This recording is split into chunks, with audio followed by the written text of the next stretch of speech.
আসসালামু আলাইকুম ভিউয়ার্স, রিওবার চ্যানেলে নতুন আরও একটি ভিডিওতে জানাই সবাইকে স্বাগতম। ভিউয়ার্স, আবার চলে আসলাম বেশ কিছু পাখি নিয়ে। আবারও চলে আসলো আমাদের খামারে কয়েক পেয়ার লাভবার্ড এবং আজকে বাচ্চা সহ থাকবে কোকাটেল। আর আমাদের চ্যানেলে যারা নতুন অবশ্যই চ্যানেলটা সাবস্ক্রাইব করে দিবেন যাতে পরবর্তী ভিডিও খুব সহজে পেয়ে যান। ভিউয়ার্স, স্ক্রিনে এখন যে পাখিগুলো দেখতেছেন এখানে রয়েছে একটা পেয়ার পার ব্লু। ভায়োলেট পার ব্লুটা হচ্ছে ফিমেল এবং টার্কিউস ব্লুটা হচ্ছে মেল। এই পেয়ারটার বয়স 3 বছর। ফিমেলটা অলরেডি ডিমে লোডে আছে, আশা করি খুব দ্রুত ডিম দিয়ে দিবে। যদি কেউ এই পেয়ারটা নিতে চান, এই পেয়ারটার দাম পড়বে 8,500 টাকা।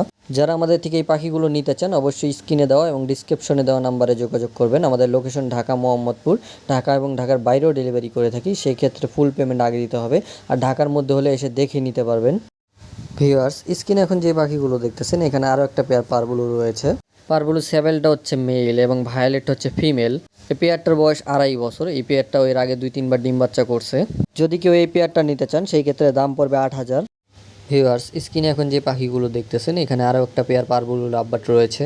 পারবুলু সেভেল পাইট অফলাইনটা হচ্ছে ফিমেল এবং টার্কিউস ব্লু পাইটটা হচ্ছে মেল।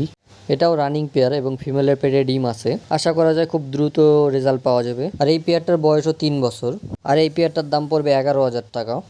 ভিউয়ার্স, এখানে আরও একটা পেয়ার লাভবার্ড রয়েছে। ইউইং অফলাইনটা হচ্ছে মেল এবং গ্রিন অফলাইনটা হচ্ছে ফিমেল। এই পেয়ারটার বয়স 1 বছর প্লাস। যদি কেউ এই পেয়ারটা নিতে চান এই পেয়ারটার দাম পড়বে 8,000। ভিউয়ার্স, এখানে একটা পেয়ার কোকাডেল রয়েছে, white face heavy be pied. এই পেয়ারটা এর আগেও ডিম বাচ্চা করছে, আবারও 5টা ডিম দিয়েছিল, 2টা বেবি ফুটছে আর বাকি ডিমগুলো আছে, আমি চেক করি নাই। বেবি হয়েছে বেশি দিন হয় নাই, এই জন্য আমি আর চেক করি নাই, বেবি যেহেতু ছোট। যদি কেউ এই পেয়ারটা নিতে চান বেবি সহ এই অবস্থা যদি কেউ নেন তাহলে এই পেয়ারটার দাম পড়বে 10,000 টাকা ফিক্সড প্রাইস। এটা কিন্তু নর্মাল পাইট না, হেভি বি পাইট বলতে ভি পাইটের ঘর থেকে আসছে, বি মার্কিং অনেকটা আছে। আর ওর বেবি কিন্তু বেশিরভাগই অ্যালবিনো বের হয়। আজকের ভিডিও এই পর্যন্তই। যদি ভিডিওটা ভালো লাগে লাইক কমেন্ট শেয়ার করে দেবেন এবং সাবস্ক্রাইব করতে ভুলবেন না। আগামী ভিডিও আসার আগ পর্যন্ত সবাইকে জানাই আল্লাহ হাফেজ।